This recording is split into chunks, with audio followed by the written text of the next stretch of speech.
Hello，大家好，歡迎收睇 Hey Mom 而家睇樓澳。我今朝咧就睇到加拿大嘅移民部 IRCC 咧，佢哋就更新咗最新嘅資料，係關於咧呢個港人救生艇計劃 PR 嘅申請嘅情況啦。咁情況其實咧都幾令人擔憂下，咁因此咧今集嘅節目咧想同大家去分享一下之餘咧，亦都講下我自己嘅睇法同埋一啲嘅感受啦。咁如果大家係第一次嚟到我 channel 嘅話咧，我 channel 主要咧就係分享我喺過去廿幾年嚟生活過嘅三個國家，包括加拿大、澳洲同埋紐西蘭嘅。如果大家係對外國生活有興趣嘅話咧，都歡迎免費訂閱我嘅頻道，再撳埋個鐘仔，咁下次再有最新消息嘅時候，你就可以知道啦。根據加拿大移民部 IRCC 官方網站嘅資料顯示，由今年2025年開始咧，港人救生艇計劃無論係 Stream A 或者 B 咧嘅名額都將會包括喺呢個人道因素以及其他類別嘅配額入邊。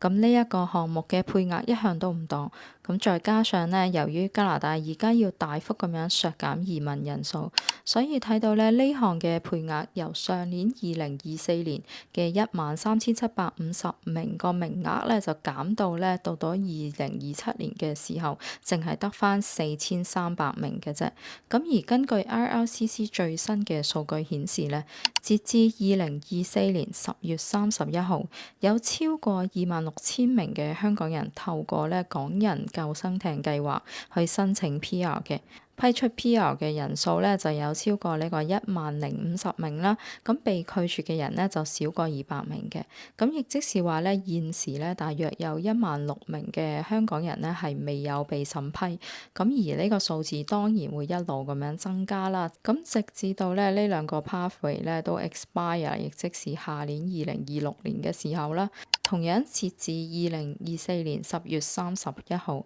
有80% 嘅申請人，佢哋嘅申請係喺12個月之內咧係被審批嘅。咁但係由於咧 IRCC 喺近期佢收到嘅申請就大量咁樣增加，咁因此咧就出現滯後嘅情況，所以無論係 Stream A 或者 Stream B 咧，審批嘅時間都將會延長，而大部分嘅申請將會係喺2027年之後先至會被審批。今次成個嘅內容咧，其實咧大部分嘅數字咧，我之前都已經同大家分享過㗎啦。咁但係最驚嚇嗰一句咧，就最後尾嗰句，佢咧就講到話 most of them 咧 expected to be processed after 2027年，即係話大部分嘅申請都將會係喺2027年之後先至咧會被審批嘅。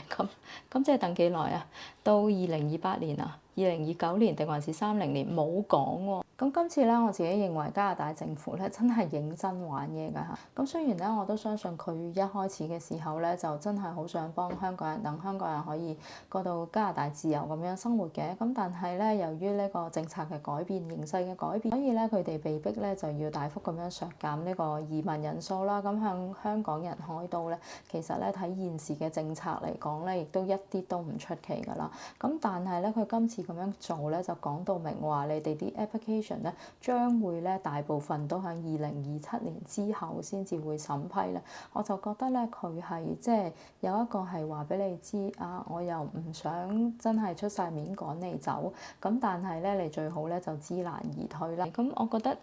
即係等都真係唔係一個問題啦。我諗而家即係有啲人嘅狀況就係部分嘅申請人，當佢哋咧係因為需要長時間喺度等嗰個 PR 嘅申請啊嘛，咁佢哋嘅工作簽證又到期啦，諗住去即係 renew 佢嘅 work visa， 咁政府原本話係 OK，咁話俾香港人咧係可以有資格再 renew 佢哋嘅open work permit 㗎嘛，咁但係咧當佢哋想再 renew 佢哋嘅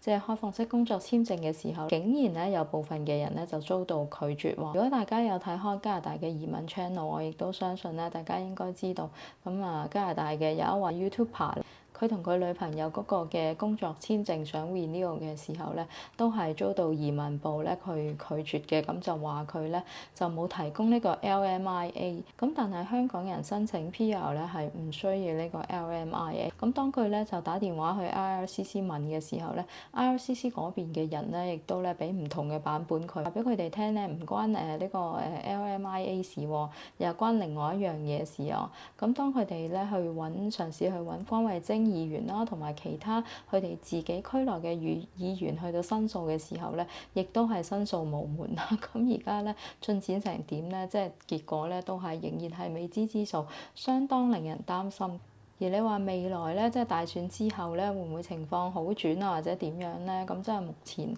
睇落嚟咧，我就唔覺得會有呢個可能性啦。因為加拿大而家嘅經濟情況咧，實在咧就相當咧唔樂觀啊嚇。尤其是美國加咗關稅之後，雖然咧即係加拿大話嚇，我哋靠翻自己啦嚇，咁啊唔好買美國嘢啦。咁但係我覺得咧，即係let's face it 啦嚇。咁無論我哋幾唔想都好啦，咁仍然咧有好多即係衣食住行各樣嘅嘢咧，仍然的而且確咧好需要咧去依靠咧我哋嘅鄰居嘅。喺未來咧，將來呢幾年啊，我相信咧加拿大嘅經濟咧都會面對即係好嚴峻嘅考驗啦。喺咁嘅情況之下咧，移民嘅政策咧，我覺得咧係冇乜可能咧會放寬嘅。咁 anyway 啦，一有啲咩最新消息嘅話咧，我都會嘗試第一時間通知大家啦。咁如果大家中意我呢條影片嘅話，都記得 CLS 支持下我。唔知講咩好可以打個1字 OK 㗎啦。我哋今集節目到呢度，下集再見，拜拜。